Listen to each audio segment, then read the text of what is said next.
வணக்கம். சிங்கப்பூரின் முதல் துணை சுகாதார பட்ட கல்வி திட்டம். பயிற்சி வழி சிகிச்சை வழங்கும் நிபுணர்கள் அதன் மூலம் பயன்பெறுவர். நோயாளிகளின் மறுவாழ்வு தேவைகளை கையாளுவதற்கு அவர்கள் உயர்நிலை பயிற்சியை பெறுவர். அது பற்றி பார்க்கும் முன் தலைப்புச் செய்திகள். Jobs Nearby at CDC என்றழைக்கப்படும் வீட்டுக்கு அருகிலேயே வேலை தேடித்தர உதவும் திட்டத்தை 5 சமூக மேம்பாட்டு மன்றங்களும் தொடங்கியிருக்கின்றன. சிங்கப்பூரில் 4 வயது சிறுமி மேகன் கூங் சித்திரவதை செய்யப்பட்டு கொல்லப்பட்ட சம்பவத்தை அமைப்புகள் கையாண்ட விதத்தில் பல குறைபாடுகள் இருந்தது கண்டறியப்பட்டுள்ளது. தீ காயங்களால் அவதிப்படும் பிள்ளைகள் இப்போது மேலும் விரைவான ஒருங்கிணைந்த பராமரிப்பை பெற முடியும். பிள்ளைகளுக்கான சிங்கப்பூரின் முதல் தீப்பூ நிலையம் KK மகளிர் சிறார் மருத்துவமனையில் திறக்கப்பட்டுள்ளது.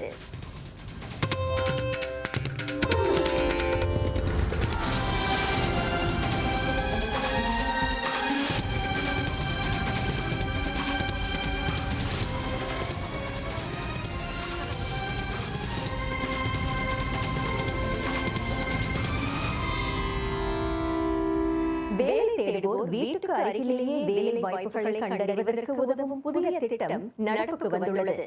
Jobs Nearby at CDC என்றழைக்கப்படும் அந்த திட்டத்தை 5 சமூக மேம்பாட்டு மன்றங்களும் நடத்த வருகின்றன. தமாஜூன் சமூக மன்றத்தில் பிரதமர் லாரன்ஸ் வாங் திட்டத்தை அதிகாரப்பூர்வமாக தொடங்கி வைத்தார். வேலையையும் குடும்ப பொறுப்புகளையும் திறம்பட சமாளிக்க வீட்டுக்கு அருகிலேயே வேலை செய்ய வேண்டிய தேவை சிலருக்கு இருக்கலாம். அக்கம் பக்க வணிகங்களுக்கும் ஊழியர்கள் தேவைப்படலாம். ஆனால் பொருத்தமான ஊழியர்களை பெற தேவையான வளங்கள் இல்லாமல் அவை சிரமப்படலாம் என பிரதமர் குறிப்பிட்டார். திட்டத்தின் கீழ் ஒவ்வொரு வட்டாரமும் தனித்தனியே ஒரு வேலை வங்கியை கொண்டிருக்கும். குடியிருப்பாளர்கள் வீட்டுக்கு அருகிலேயே முழு நேர, பகுதி நேர, நீக்குப்போக்கான நேரத்தை கொண்ட வேலைகளை தேடிக்கொள்ளலாம். குடியிருப்பாளர்களுக்கு தகுந்த உதவி வழங்க வேலை தூதர்கள் சமூக மன்றங்களில் இருப்பர். சிங்கப்பூரில் மேகன் கூங் என்ற 4 வயது சிறுமியின் மரண விசாரணை முடிவுகள் வெளியிடப்பட்டுள்ளன. அந்த சிறுமி துன்புறுத்தலுக்கு ஆளாகி 2020ஆம் ஆண்டு பிப்ரவரி மாதம் உயிரிழந்தார். சிறுமியின் மரணத்துக்கான காரணத்தை விசாரிக்க சமுதாய குடும்ப மேம்பாட்டு அமைச்சு குழு ஒன்றை அமைக்கிறது. பல்வேறு அமைப்புகள் விதிமுறைகளுக்கு உட்பட்டு செயல்படவில்லை என்பது விசாரணையில் தெரியவந்தது. சமூக சேவை அமைப்பு மேகனின் உடலில் காயங்கள் இருப்பதாக புகார் அளித்திருந்தது. ஆனால் புகாரில் போதிய விவரங்கள் இல்லை. நிலைமையின் தீவிரத்தை எடுத்துரைக்கும் வகையிலும் அந்த புகார் கொடுக்கப்படவில்லை. சமுதாய குடும்ப மேம்பாட்டு அமைச்சின் குழந்தை பாதுகாப்பு சேவை அதிகாரி ஒருவர் மேகனின் வழக்கு விவரங்களை பதிவு செய்யவில்லை. அவர் நடத்திய உரையாடல்கள் தொடர்பான தகவல்களும் இல்லை. விவரங்கள் கட்டாயமாக பதிவு செய்யப்பட வேண்டும் என்ற விதிமுறை இருந்தும் அவர் அதை பின்பற்றவில்லை. அந்த அதிகாரி தற்போது ஒழுங்கு விசாரணையை எதிர்நோக்குகிறார். மேகனை காணவில்லை என்று அவரது பாட்டி அளித்த புகாரை கையாண்டதில் விதிமுறை பின்பற்றப்படவில்லை என்றும் தாமதமாக நடவடிக்கை எடுக்கப்பட்டதாகவும் விசாரணையில் கண்டுபிடிக்கப்பட்டது. அதற்கு காரணமாயிருந்த 2 காவல்துறை அதிகாரிகள் மீது நடவடிக்கை எடுக்கப்பட்டுள்ளது. விசாரணையின் இறுதியில் சமுதாய குடும்ப மேம்பாட்டு அமைச்சர் மசகோ ஜோகிக்லி பேசினார். As the lead for the national child protection ecosystem, I would like to say that we are sorry for the outcome and acknowledge that more could have been done when we handled the case. விசாரணையை தொடர்ந்து பல பரிந்துரைகளை குழு முன்வைத்தது. அவற்றை அமைச்சு ஏற்றுக்கொண்டுள்ளது. தீக்காயங்களால் அவதிப்படும் பிள்ளைகள் இப்போது மேலும் விரைவான ஒருங்கிணைந்த பராமரிப்பை பெற முடியும். பிள்ளைகளுக்கான சிங்கப்பூரின் முதல் தீப்பூ நிலையம் சிகிச்சை நேரத்தையும் காத்திருக்கும் நேரத்தையும் குறைக்க உதவும். 16 வயதுக்கு குறைந்த நோயாளிகள் நேரடியாக நிலையத்துக்கு அனுப்பப்படுவர். KK மகளிர் சிறார் மருத்துவமனையில் புதிய நிலையம் அமைந்துள்ளது. மேம்பட்ட நடைமுறைகள், நோய் தொற்று கட்டுப்பாடு ஆகியவற்றின் மூலம் பிள்ளைகளின் நீண்டகால குணமடைதலுக்கு அது முக்கிய பங்காற்றும். ஒவ்வொரு ஆண்டும் மருத்துவமனைக்கு தீ காயங்களுடன் 400 இளம் நோயாளிகள் வரை வருகின்றனர். அவர்களுக்கு மேலும் விரைவான கவனிப்பு வழங்க புதிய தீப்பூ நிலையம் இலக்கு கொண்டுள்ளது. கடந்த ஆண்டு சிகிச்சை வழங்கப்பட்ட தீ காயங்களில் 70 விழுக்காட்டுக்கும் மேற்பட்டவை வேண்டி தேநீர், சூப், சூடான பானங்கள் ஆகியவற்றால் ஏற்பட்டவை. பிள்ளைகளுக்கு வலியை சமாளிக்க உதவுவதிலும் KK மகளிர் சிறார் மருத்துவமனை நிபுணத்துவம் பெற்றுள்ளது. வட அமெரிக்காவுக்கு வெளியே சைல்ட் கைண்ட் சான்றிதழை பெற்றுள்ள முதல் மருத்துவமனை அது. பயிற்சி வழி சிகிச்சை வழங்கும் நிபுணர்கள் சிக்கலான மறுவாழ்வு தேவைகளை கையாள்வதற்கு உயர்நிலை பயிற்சி பெற வருகின்றனர். சிங்கப்பூரின் முதல் துணை சுகாதார பட்டக்கல்வி திட்டத்தின் கீழ் பயிற்சி சாத்தியமாகும். திட்டத்தை மேம்படுத்த தேசிய சுகாதார குழுமம் 4 மில்லியன் வெள்ளி உடன்பாட்டில் கையெழுத்திட்டுள்ளது. கடுமையான பக்கவாதம், மூளை காயங்கள் போன்ற பிரச்சனைகளை கொண்டிருப்போர் அதிகரிக்கும் வேளையில் பயிற்சி திட்டம் அறிமுகம் காண்கிறது. அடிப்படை சுகாதார, சமூக சுகாதார பராமரிப்பு ஊழியர்களுக்கு பயிலரங்குகளும் நடத்தப்படும். திட்டத்தில் சேரும் சமூக சுகாதார நிபுணர்கள் டான்டாக்சிங் மருத்துவமனையிலும் பயிற்சி பெறுவர். சிக்கலான மருத்துவ பிரச்சனைகளை கையாள்வதற்கு மூத்த நிபுணர்கள் பொது சுகாதார நிலையங்களில் வழிகாட்டுவர். பிரதமர் லாரன்ஸ் வாங் அமெரிக்காவின் தலைமைத்துவம் இல்லாத உலகம் அதிக குழப்பமானதாகவும் நிச்சயமற்றதாகவும் இருக்கும் என கூறியுள்ளார். உலக அளவில் நாடுகளுக்கு ஆதரவு வழங்கும் நிலையிலிருந்து அமெரிக்கா பின்வாங்கியுள்ளதை அவர் சுட்டினார். அந்த இடத்தை நிரப்பவோ ஏற்றுக்கொள்ளவோ வேறு எந்த நாடும் தயாராக இல்லை என்று பிரதமர் தெரிவித்தார். பைனான்சியல் டைம்ஸ் நாளேட்டுக்கு அளித்த நேர்காணலில் அவர் அவ்வாறு குறிப்பிட்டார். பிரதமர் வாங் நாடுகள் மேலும் சிக்கலான காலகட்டத்திற்கு தயாராக இருக்க வேண்டும் என்றார். புதிய வர்த்தக தொடர்புகளை வளர்த்துக் கொள்ளவும் வர்த்தக சுதந்திரத்தை பாதுகாக்கவும் முயற்சி எடுக்க வேண்டும் என்றும் அவர் கூறினார். அமெரிக்காவால் சில திட்டங்களில் சேர முடியாமல் இருக்கலாம் அல்லது சேராதற்கு விருப்பமில்லாமல் இருக்கலாம். அதற்காக திட்டங்களை நிறுத்திவிட முடியாது என்றார் பிரதமர் வாங். We have to start taking actions now to lay the foundations of the new multilateral architecture. புதிய பலதரப்பு கட்டமைப்புக்கு அடித்தளம் அமைக்க நடவடிக்கை எடுக்க வேண்டியது அவசியம் என்றார் அவர். அமெரிக்காவையும் சீனாவையும் பொறுத்தவரை ஒன்றோடு ஒன்று தீவிரமாய் போட்டியிட்டுக் கொண்டே எப்படி இணைந்து பணியாற்றுவது என்ற புரிந்துணர்வை எட்டக்கூடும் என்றார் திரு வாங். அடுத்த சில வாரங்களுக்குள் இரு நாடுகளும் வர்த்தக ஒப்பந்தத்தில் இணையும் என்று சிங்கப்பூர் நம்பிக்கையுடன் காத்திருப்பதாகவும் அவர் கூறினார். வெளியுறவு அமைச்சர் விவியன் பாலகிருஷ்ணன் இணைய பாதுகாப்பு ஆற்றல்களை மேம்படுத்துவதில் கூடுதல் முயற்சிகளுக்கு வேண்டுகோள் விடுத்திருக்கிறார். குறிப்பாக இணைய உள்கட்டமைப்பு வசதிகளை அதிகம் கொண்டிராத சிறிய நாடுகளுக்கு அது மிகவும் அவசியம் என்றார் அவர். பிரச்சனைகளை தீர்ப்பதில் அவை குறைவான ஆற்றலை பெற்றிருப்பதையும் அவர் சுட்டினார். Cybersecurity is only as strong as its weakest link. And especially for small and developing states. ஆற்றல்களை வளர்த்துக் கொள்வதற்கான திட்டங்களில் சிறிய நாடுகள் சேர்த்துக் கொள்ளப்படுவது முக்கியம் என்று டாக்டர் பாலகிருஷ்ணன் கூறினார். உலக அரங்கில் இணைய பாதுகாப்பு தொடர்பான அம்சங்களில் சிறிய நாடுகளின் குரல் ஒலிப்பதும் அவசியம் என்றார் அவர். அமைச்சர் பாலகிருஷ்ணன் ஒரு வார இணைய பாதுகாப்பு நிகழ்ச்சியில் பேசினார். இணைய மிரட்டல்களை எதிர்கொள்ள அனைத்துலக சட்டத்திலும் பொதுவான பண்புகளிலும் வேரூன்றிய பலதரப்பு அணுகுமுறையே ஆகச் சிறந்த வழி என்று அவர் குறிப்பிட்டார். நிகழ்ச்சியை ஏற்று நடத்துவதன் மூலம் சிங்கப்பூர் நம்பகத்தன்மையை ஏற்படுத்திக் கொண்டு இணைய பாதுகாப்பு பற்றிய விவாதங்களுக்கு பங்களிக்கலாம் என்று தகவல் மின்னலுக்க மேம்பாட்டு அமைச்சர் ஜோசப் டியோ கூறினார். மியான்மரின் மோசடி நிலையத்திலிருந்து நூற்றுக்கணக்கானோர் தாய்லாந்துக்கு தப்பி ஓட்டம்.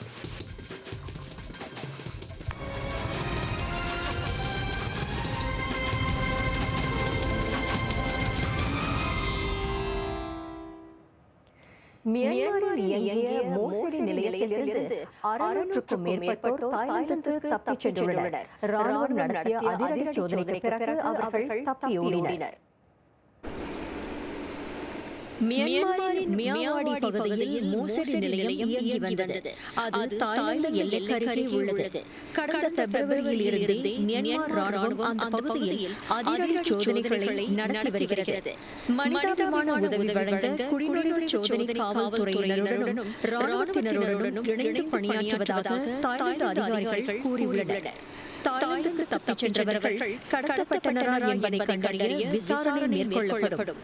அவர்கள் கடத்தப்படவில்லை என்பது தெரிய வந்தால் சட்டவிரோதமாய் எல்லை கடந்த குற்றத்திற்காக அவர்களுக்கு தண்டனை விதிக்கப்படலாம். மியான்மரில் மோசடி நிலையங்கள் மீதான சோதனை தீவிரப்படுத்தப்பட்டுள்ளதை தொடர்ந்து கூடுதலானோர் தாய்லாந்துக்குள் அடைக்கலம் நாடி செல்லக்கூடும் என தாய்லாந்து அதிகாரிகள் நம்புகின்றனர். அமெரிக்க அதிபர் டொனால்ட் ட்ரம்ப் ரஷ்யாவின் 2 பெரிய எண்ணெய் உற்பத்தி நிறுவனங்கள் மீது புதிய தடை உத்தரவுகளை அறிவித்துள்ளார். உக்ரைன் போர் தொடர்பில் சமரச பேச்சுக்கு ரஷ்யாவை இணங்கச் செய்ய இந்த நடவடிக்கை அவசியம் என்று அமெரிக்க அதிபர் சொல்கிறார். Every time I speak with Vladimir, I have good conversations, and then they don't go anywhere. They just don't go anywhere. Rosneft Oil, Lukoil ஆகிய நிறுவனங்களை அமெரிக்கா குறிவைத்தது. அவை நாளுக்கு 3 மில்லியன் பீப்பாய்க்கும் அதிகமாக எண்ணெயை ஏற்றுமதி செய்கின்றன. ரஷ்யாவின் ஒட்டுமொத்த எண்ணெய் உற்பத்தியில் கிட்டத்தட்ட பாதி ராஸ்நெஃப்ட் நிறுவனத்துடையது. உலக ஏற்றுமதிகளில் அதன் பங்கு 6 விழுக்காடு. அமெரிக்காவின் அறிவிப்பைத் தொடர்ந்து எண்ணெய் விலை சுமார் 2.5 விழுக்காடு கூடியது. ரஷ்யா மீதான புதிய தடை உத்தரவுகள் அமெரிக்காவின் கொள்கையில் பெரிய மாற்றத்தை குறிக்கிறது. உக்ரைன் போரை முடிவுக்கு கொண்டுவர மாஸ்கோ கடப்பாடு காட்டவில்லை என்பதால் அதன் மீது நடவடிக்கை எடுத்திருப்பதாக அமெரிக்க நிதியமைச்சர் ஸ்காட் பெசன்ட் சொன்னார். அதன் முன்னணி எண்ணெய் உற்பத்தி நிறுவனங்கள் மீதான தடைகளால் பொருளாதார ரீதியில் ரஷ்யா பாதிக்கப்பட்டு சண்டையை கைவிடும் என்று எதிர்பார்க்கப்படுகிறது. அமெரிக்க மென்பொருட்களை கொண்டு தயாரிக்கப்படும் பொருட்களை சீனாவுக்கு ஏற்றுமதி செய்வதை தடுப்பது பற்றி வாஷிங்டன் பரிசீலனை செய்கிறது. சீனா அரிய கனிமங்களின் ஏற்றுமதியில் கட்டுப்பாடுகள் விதித்ததற்கு பதிலடியாக இது பார்க்கப்படுகிறது. மடிக்கணினிகள் முதல் விமான இயந்திரங்கள் வரை பலவற்றை தடை குறிவைக்கலாம்.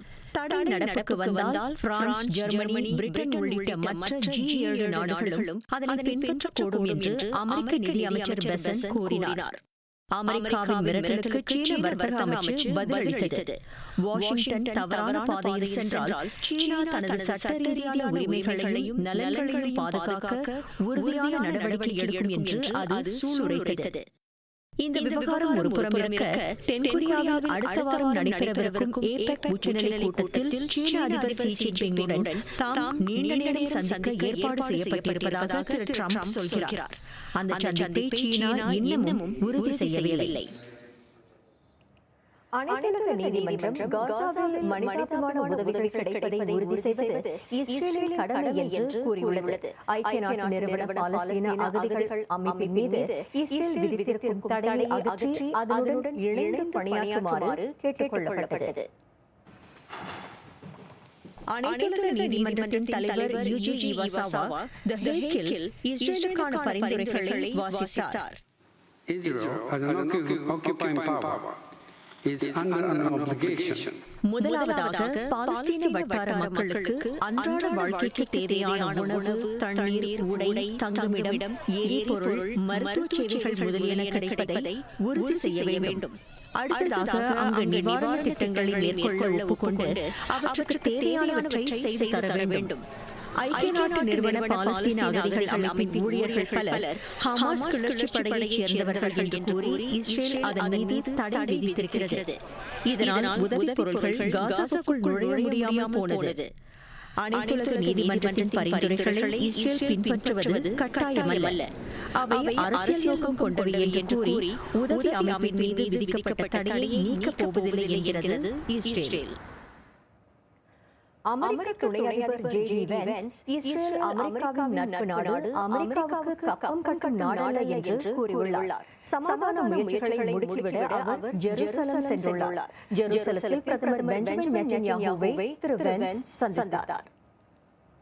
It's not about monitoring in the sense of, you monitor a toddler. சமாதான முயற்சிகளை கண்காணிப்பது என்றால் ஒரு குழந்தையை கண்காணிப்பது போல என்று கூறிய திரு வென்ஸ் தாம் அதற்காக ஜெருசலத்துக்கு வரவில்லை என்றார். சமாதான முயற்சிகளை செய்ய வேண்டிய பணிகள் அதிகம் இருப்பதாக சொன்ன அவர் அதை அதிகமானோர் செய்து வருவதாய் கூறினார். சண்டை நிறுத்தத்தை கண்காணிப்பதில் துருக்கியை தலையிடுவதை தாம் விரும்பவில்லை என்பதை பிரதமர் நெட்டன்யாஹு கோடி காட்டினார்.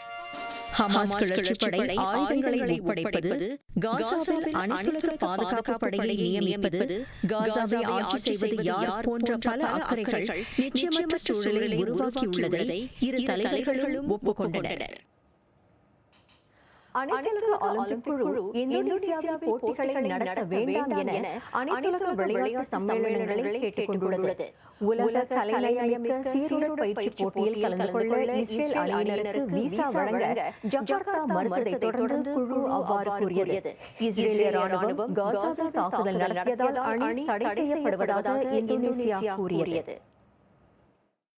இஸ்ரேல் சீருடை பயிற்சி சம்மேளனம் விளையாட்டுக்கான நடுவர் நீதிமன்றத்தில் மேல்முறையீடு செய்திருந்தது. உலக கலைநயமிக்க சீருடை பயிற்சி போட்டிகளை ரத்து செய்ய வேண்டும் அல்லது ஒத்திவைக்க வேண்டும் என்று கோரிக்கை விடுத்திருந்தது. ஆனால் விசா நடைமுறைகளில் தலையிட முடியாது என கூறி நீதிமன்றம் வழக்கை தள்ளுபடி செய்தது. இந்தோனேசியாவின் விசா தடையை அனைத்துலக ஒலிம்பிக் குழு சாடியது. எதிர்கால ஒலிம்பிக் போட்டியை ஏற்று நடத்தும் விவாதங்களில் இந்தோனேசியாவை சேர்த்துக் கொள்ளப் போவதில்லை என்று குழு சொன்னது. 2036 கோடைக்கால ஒலிம்பிக் போட்டிகளை ஏற்று நடத்த இந்தோனேசியா விருப்பம் தெரிவித்திருந்தது. பெண்களின் ஆற்றலை கொண்டாடிய பரங்கிக்காய் விழா.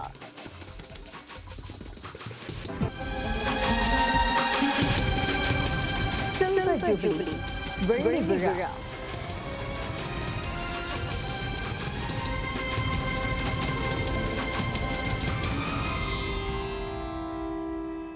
சிங்கப்பூரில் அடிப்படை பணவீக்கம் கடந்த மாதம் 0.4 விழுக்காடாக இருந்தது. ஆகஸ்ட் மாதம் 0.3 விழுக்காட்டை காட்டிலும் அது சற்று அதிகம். தங்குமிடம், தனியார் போக்குவரத்து ஆகியவற்றை தவிர்த்து அடிப்படை பணவீக்கம் கணக்கிடப்படுகிறது. மொத்த பணவீக்க விகிதம் உயர்ந்து 0.7 விழுக்காடானது. ஆகஸ்டில் அது அரை விழுக்காடாக இருந்தது. உயர்வான கார் விலைகளால் தனியார் போக்குவரத்து செலவு கூடியது அதற்கு முக்கிய காரணம். சில்லறை வர்த்தக பொருட்களுக்கும் இதர பொருட்களுக்கும் செலவு 0.3 விழுக்காடு கூடியது. ஆகஸ்டில் அது குறைந்திருந்தது. எதிர்வரும் மாதங்களில் அடிப்படை பணவீக்கம் அரை விழுக்காடு என்ற அளவில் குறைவாகவே இருக்கும் என்று சிங்கப்பூர் நாணய வாரியமும் வர்த்தக தொழில் அமைச்சும் எதிர்பார்க்கின்றன.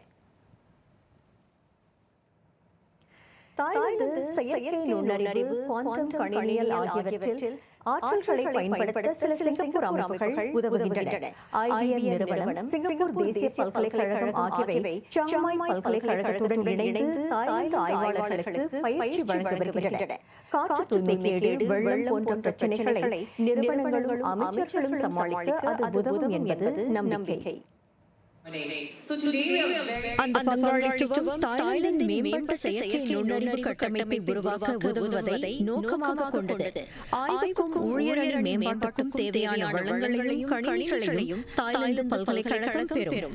தாய்லாந்தின் வலுவான செயற்கை நுண்ணறிவு, குவாண்டம் கணினியல் கட்டமைப்பை உருவாக்குவதால் நிலைத்தன்மை மிக்க வேளாண்மை, பொது சுகாதாரம் ஆகிய வட்டார பிரச்சனைகளை தீர்க்க முடியும் என்று கூறப்படுகிறது. வடகொரியா அதிவேக ஏவுகணைகளை பயன்படுத்தும் புதிய ஆயுத அமைப்பை வெற்றிகரமாக சோதனை செய்திருப்பதாக தெரிவித்துள்ளது. எதிரிகளை கையாளும் வகையில் தனது தற்காப்பை வலுப்படுத்துவது அதன் நோக்கம். வடகொரியா பல குறுந்தொலைவு ஏவுகணைகளை பாய்ச்சியதாக தென்கொரிய ராணுவம் கண்டறிந்ததை தொடர்ந்து வடகொரியாவின் அறிக்கை வெளியிடப்பட்டது. 2 ஏவுகணைகள் நாட்டின் வடகிழக்கு பகுதியை தாக்கியதாக வடகொரியாவின் KCNA ஊடகம் தெரிவித்தது. தென்கொரிய அதிபர் லீ ஜே-மியூங் கடந்த ஜூன் மாதம் பதவியேற்ற பிறகு நடத்தப்பட்ட முதல் ஏவுகணை சோதனை அது. கொரிய தீபகற்பத்தில் அமைதியை நிலைநாட்ட திரு லீ உறுதியளித்துள்ளார். ஆனால் அவருடன் பேச்சுவார்த்தை நடத்த வடகொரிய தலைவர் கிம் ஜோங் உன் தொடர்ந்து மறுக்கிறார். எதிர்வரும் ஆசியான் உச்சநிலை கூட்டத்தில் இந்திய பிரதமர் நரேந்திர மோடி கலந்து கொள்ள மாட்டார் என்று மலேசிய பிரதமர் அன்வார் இப்ராஹிம் தெரிவித்திருக்கிறார். உச்சநிலை கூட்டம் மலேசிய தலைநகர் கோலாலம்பூரில் வரும் ஞாயிற்றுக்கிழமை முதல் செவ்வாய்க்கிழமை வரை நடைபெறவிருக்கிறது. இந்தியாவில் நடைபெறும் தீபாவளி கொண்டாட்டங்கள் காரணமாக திரு மோடி காணொலி வழியாக கலந்து கொள்வதாக தெரிவித்தார். இருவரும் தொலைபேசியில் உரையாடினர். இரு நாட்டு உறவை வலுப்படுத்த மலேசிய பிரதமர் கடப்பாடு தெரிவித்தார். ஆசியான் மாநாட்டில் அமெரிக்க அதிபர் டொனால்ட் ட்ரம்ப் கலந்து கொள்ளவிருக்கிறார். அமெரிக்காவுக்கும் இந்தியாவுக்கும் இடையே வர்த்தக சர்ச்சை தொடர்கிறது. ரஷ்ய எண்ணெயை இந்தியா தொடர்ந்து வாங்குவதால் வாஷிங்டன் அதன் மீது 50 விழுக்காட்டு வரியை விதித்திருக்கிறது. இது பரங்கிக்காய் பருவம். ஜெர்மனியில் பெண்களின் ஆற்றலை கொண்டாடியது பரங்கிக்காய் விழா. பெர்லினுக்கு வெளியே உள்ள பண்ணை இது. வழக்கமாக வசந்த காலத்தில் பரங்கிக்காய் விழா இங்கு நடைபெறும். உலகிலும் இருந்து 100க்கும் மேற்பட்ட 500 விதமான பரங்கிக்காய்கள் விழாவில் பங்கேற்கின்றன. எங்கும் ராட்சத பரங்கிக்காய் சிற்பங்கள். விழா என்றால் உணவு கட்டாயம் இருக்குமே. உப்பு, இனிப்பு, காரம் என வெவ்வேறு சுவைகளில் உணவு வகைகள். 22வது முறையாக விழா நடைபெறுகிறது. விழாவுக்கு வார இறுதியில் 12,000 பேர் வரையும் மாநாளில் 5,000 பேர் வரையும் மக்கள் கூடுவது வழக்கம். 2004ஆம் ஆண்டு தொடங்கியது விழா. ஜெர்மனியர்கள் ஆரம்பத்தில் அமெரிக்க கலாச்சாரத்தை பின்பற்றி ஹாலோவீன் கொண்டாட்டத்திற்காக அலங்காரங்களை செய்ய தொடங்கினர். பிள்ளைகளுக்கும் இது குதூகலமான நேரம். இந்த ஆண்டு பெண்களின் ஆற்றல் என்ற கருப்பொருளில் பிரம்மாண்டமான அலங்காரங்கள் அமைந்துள்ளன. அவற்றை கொண்டு தயாரிக்கப்பட்ட பதார்த்தங்களையும் சுவைத்து மகிழலாம். ஜப்பானின் புகழ்பெற்ற ஃபூஜி சிகரத்தில் ஒரு வழியாக பனி படர்ந்துள்ளது. இந்த பருவத்தின் முதல் பனிப்பொழிவு இது.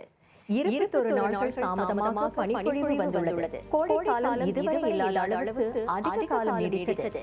பனி படர்ந்த ஃபூஜி சிகரத்தை பார்த்தவாறு விடைபெறுவோம். மீண்டும் சந்திப்போம். வணக்கம்.